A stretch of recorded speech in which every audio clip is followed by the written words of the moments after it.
Why are you eating that? Intense question, but it's the truth. Why? Do you know what you can eat, Paul, when you weigh what you want to weigh? When you weigh what you want to weigh, You know what you get to eat?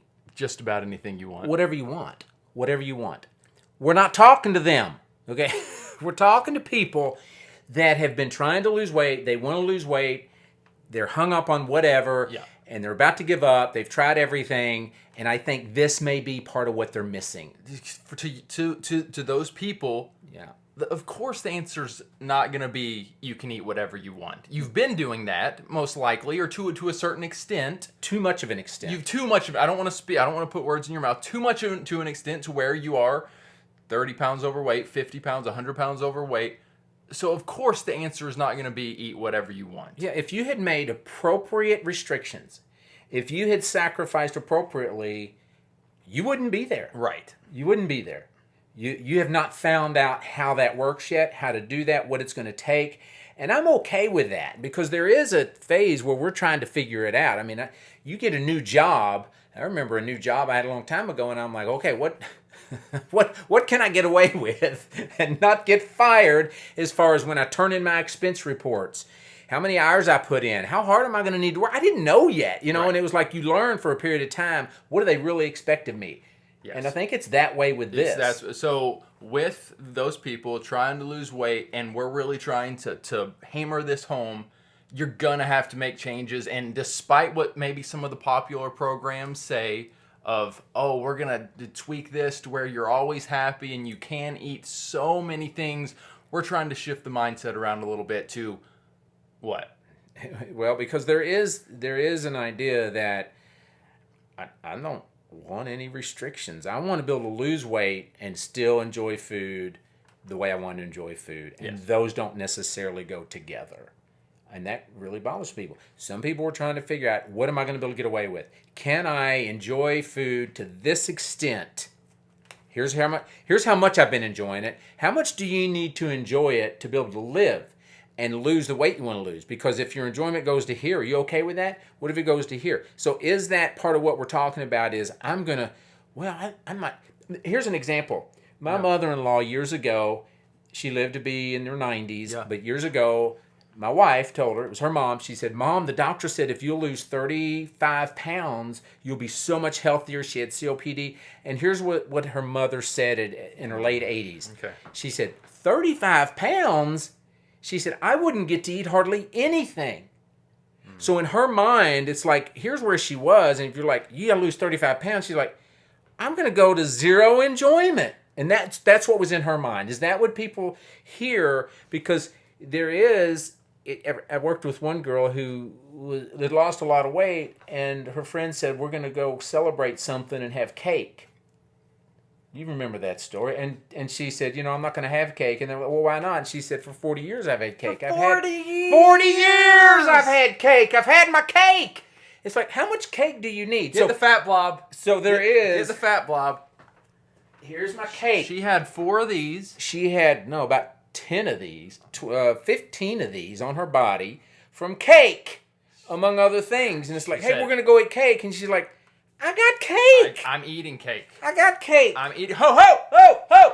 Anyway, so we're just going here with some people get really upset if you say, don't eat donuts.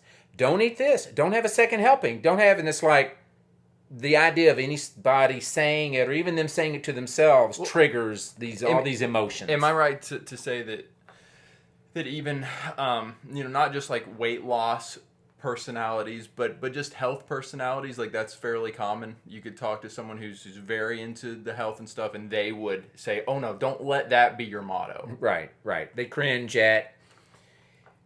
There is a good portion of the weight loss industry, and now with Ozempic, it's like, oh, good, I don't have to think about it. And you have all these things. We don't want to have to think about it. We don't want to have to engage. We just want it to happen. Uh-huh. And you start saying, here's what you're going to have to do. People are like, whoa, have to do? I don't want to have to do. You have got to get to a place where you realize, you know what? The way I've been doing it isn't going to work. I don't want to get too restrictive, but so many people are are nervous about getting too restrictive, they have no restrictions, and they think they're going to figure it out without any restrictions. Yeah. And I would say that's... my sister's an example. She did my program 2 years ago. I saw her yesterday. She said, I lost 30 pounds, and she wasn't that heavy to start with. A lot of people would have said, you don't even have weight to lose. She was heavier than she'd ever been in her life. And she gained 30 pounds from where she liked to be. She lost that. And it's interesting. She says now, I saw her yesterday, she said, if I want ice cream, I have an ice cream. If I want a cookie, I have a cookie. I like good dessert. But she doesn't do that unless she's in her range that she wants to be in. Oh, man. To me, when I hear that... That's the only time she lives like that. When I hear that, I'm like, bingo. That should be the norm, shouldn't it? Why wouldn't that be the norm? But I can just feel it exuding off of, like you said, some of these health and weight loss personnel. And it's just a fascinating thing. Yeah. How do you know if you should back off? Okay, and I think where we get into trouble sometimes is people think we're out there smacking people in the face. Hey, you! I'm talking to you. Okay, and it's not that. It's not that. It's people that have paid me. They've come to me. Yeah. They're in my group, and that's who I'm talking to. Or you that stumble across this podcast, Yeah. and think, I need some help. This guy's telling it like it is, and that's all we're doing. And we're just telling it like it is. Yeah, you stumbled on this. You're likely wanting to lose some weight. You have permission to click off of it and go to a different program, and we are cheering you on. We hope that another plan or program works for you. Yes. But if it works, write a book, because we'd like to see it. Sorry, go ahead. I just believe this is reasonable. I believe it's reasonable, too. And it kind of goes a little bit when I hear that what we're prescribing, what we're preaching in this video, going against the grain. It reminds me of the scale. People don't like the scale, but we are advocates for weighing yourself on a scale. Why? Because it's the black and white proof. Yes, and let's talk about the scale for a minute, because some people say, don't weigh yourself, don't weigh yourself. Why not? That's what I'm saying. Why wouldn't you weigh yourself? These two things go hand in hand. If you are if you've hit your goals and you're in the right weight range, eat yourself an ice cream and then check and see you're still in it. But check and see. See where you're going. Check and see. Right. It's checking and seeing, similar to a scale. And similar to what if you had high blood pressure? Are you never going to check your blood pressure because it triggers you? That's good. And that's what people say about the scale often. It triggers me. Okay. What's going to cause you to say, I probably need to do something? You're going to wait until you go to the doctor and he says, hey, your blood pressure's off the roof. It's crazy. What happened? And you would have known, I'm 10 pounds overweight. Is that okay? When should you be alarmed? I probably should back off of something here. So that's what we're talking about. Yeah. How do people know if they should back off without going to the doctor? Can you know before that? What do you do? Try not to get myself in trouble here, but I would say you just see how much you weigh. Is that terrible? You get on the scale, you see how much you weigh, you go over here and you look, how much am I supposed to weigh? And you're like, they're not the same. But I only eat a little bit. I eat healthy. I only eat one meal a day. I eat healthy foods, and I had a girl in one of my groups, and I said, "What brings you here?" When it got to her, and she said, "The reason organic beet farmer." She said, "I am an organic farmer, not a beet farmer, an organic farmer." And she said, "I would just like to look like one." Hey.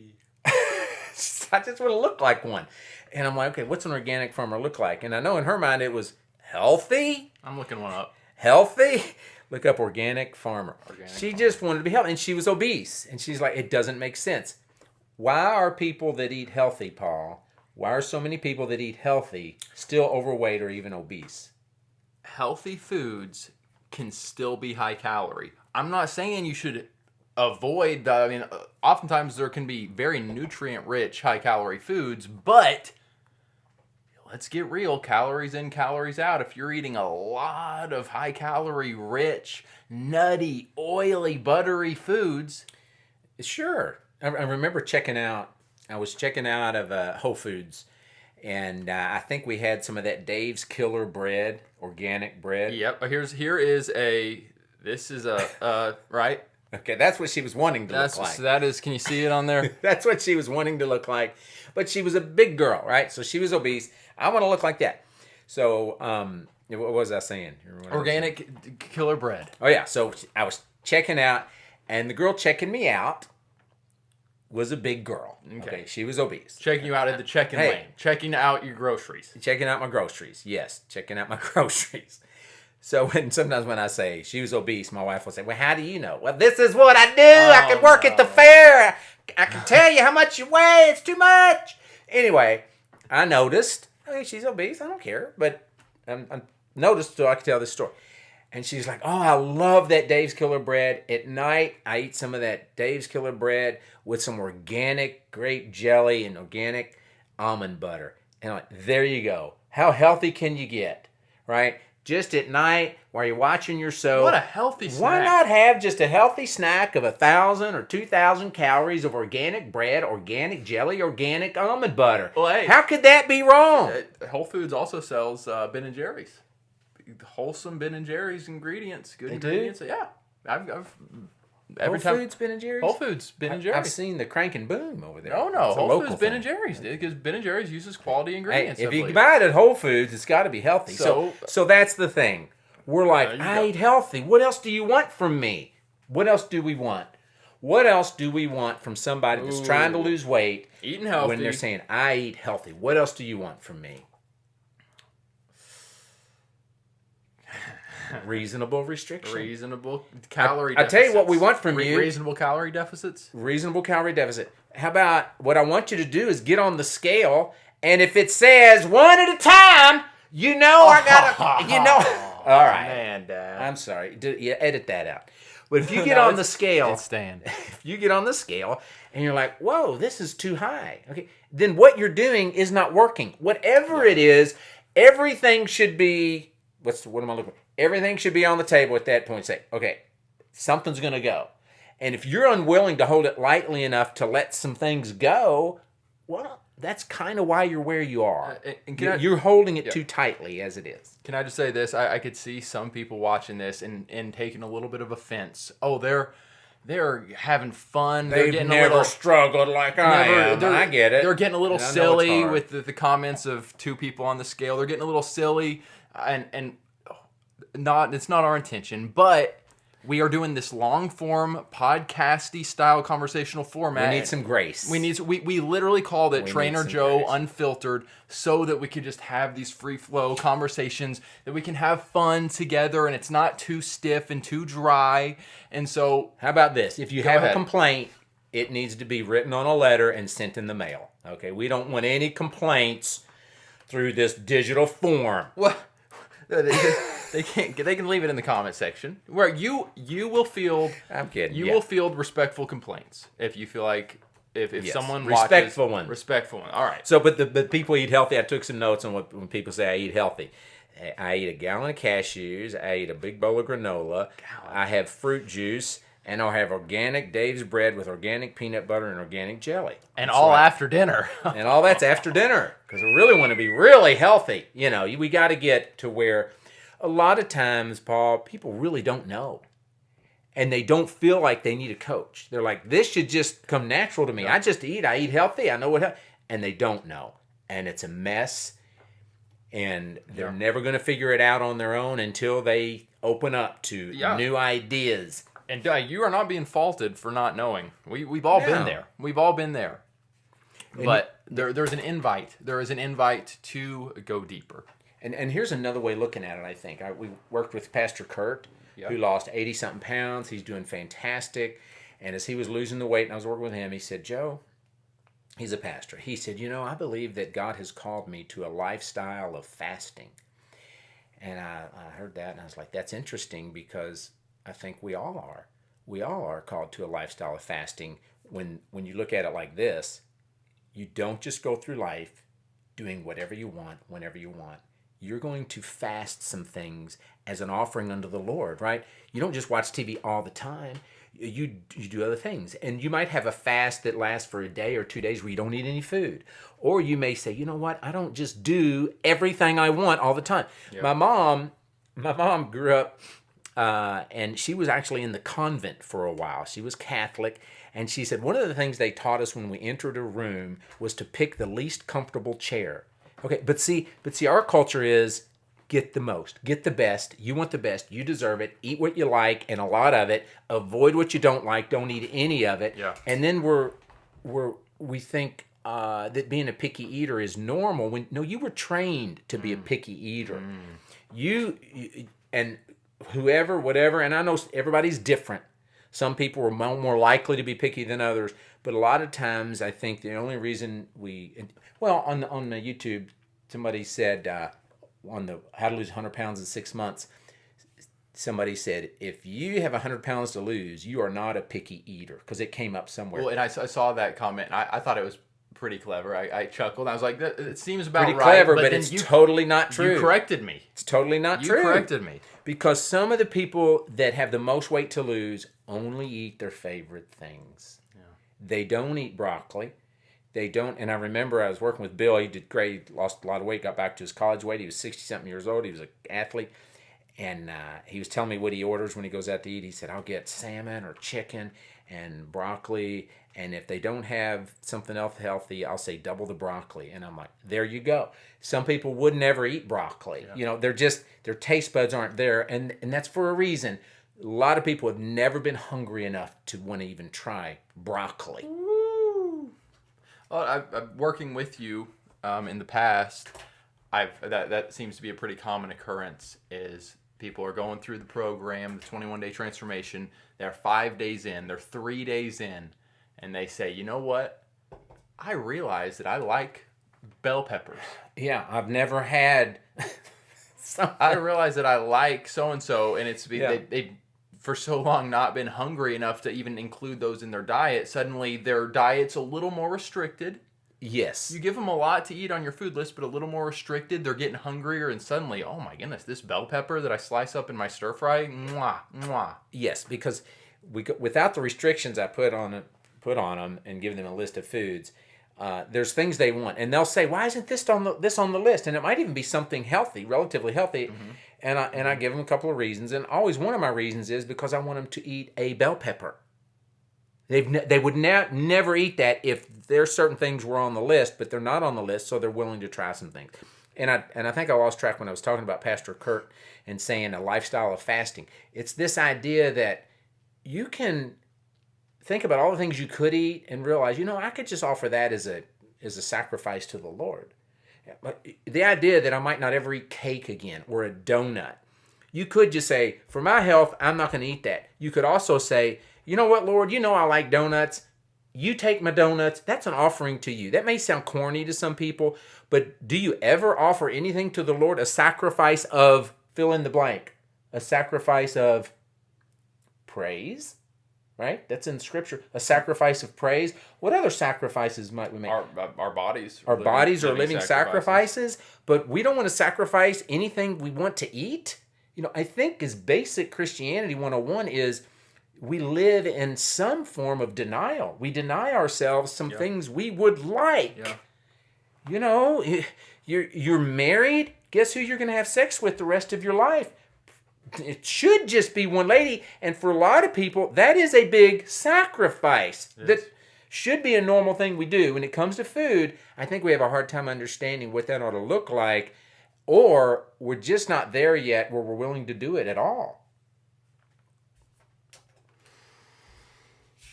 Yeah, some deep truths. Deep truth, Trainer Joe. That's all I got. Woo. That's not really all I got, but I think we're close to our I think we're good. I think we have covered the, what do we call this one? Why are you eating that? Why are you eating that, guys? Comment below. What are your thoughts? This one was a little bit more of just a pull out broader picture to this vein of weight loss. What were your all's thoughts? And connect with that? One more thought I had on go ahead. The idea of saying, you know what, I'm never going to eat a donut again in my life. I think that's okay, but I also think it's okay to say, I might, but I might not. Just holding it that lightly. Do you like donuts? Do I like donuts? Sure, yeah. Yeah, I do too.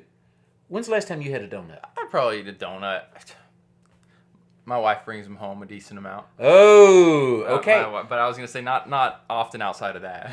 Okay. So you all eat donuts. No, this is good. Maybe one a week? When she brings them home, how many do you normally eat? I'm putting them on the spot here. When she brings them home, how many do you normally eat? I need sweating here. Wait, hair and makeup. Hair and makeup. Get back in here. No, she'll buy those like not necessarily like a Intamins. box of there you go. Not a box of Intamins. Krispy Kreme necessarily, but the Intamins.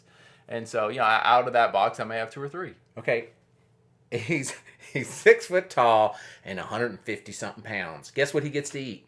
Whatever the heck he wants. Woohoo! Okay, I'm sorry, But if he was sitting here at 250 would you call me out? and I said, "How many of these donuts you eat?" Would it make sense for me to tell my son, "Why don't you just never eat a donut until you get to the weight you want to be?" Is that horrifying? How dare you? How dare you? So, and I don't know how this is going to sound, but I want you to know. I don't remember the last donut I had. My nephew had a wedding where they had like homemade donuts there. I remember that one 10 years ago or whatever that was. I love donuts, but I know I do better if I don't eat them. So however that restriction is going to look, is there a healthier way of doing it than just don't eat them? Both are fine. Yeah. Well, and going back to just be okay with that. The initial example, I think, of your sister going through the program, and she gauges it. Okay, I'm doing well. Sure, I'll eat one, or I'm going to pass on this one to stay in this range. Just don't get triggered with, I can't restrict myself. The restrictions. It's okay. Because that's how I would respond to it. Everybody has restrictions, whether you know it or not. There's things you don't do. Everyone's got restrictions. All right. Comment below, guys. Let us know your thoughts on this video. Show some love. Give it a thumbs up and share Trainer Joe Health and Weight Loss. Share the content with a friend. Bless us. Bless those algorithms on YouTube. Bless those algorithms. Bless them. All right, guys. Thank you. Talk to you soon. Trainer Joe. Train your brain. And transform your body.